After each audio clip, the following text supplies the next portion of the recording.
Şu anda aynı zamanda 27 miydi? 24 müydü? Kırımlı üniversite öğrencimize kaç? 27, evet, 27 Kırımlı öğrencimize, ayrıca 17'de Kırım Tatarı olup Türk vatandaşı olan öğrencimize Eskişehir Kırım Derneği aracılığıyla burslar veriyoruz. Çünkü gençler bizim geleceğimiz.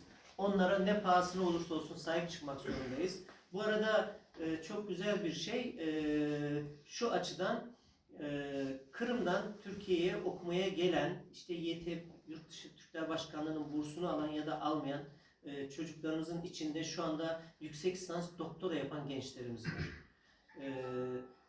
Siyasal bilgilerde, uluslararası ilişkilerde okuyan gençlerimiz var. Hukukta okuyan gençlerimiz var. Bunlar milletimizin geleceği. Bunlara sahip çıkmaya çaba sarf ediyoruz. Aramızda her zamanki gibi Hanife Hanım var. 4 yıldır bıkmadan, usanmadan Türkiye'de Kırım mücadelesine devam ettirmeye çalışıyor. Hanife Hanım, bir şeyler söylemek ister misiniz? Buyurun.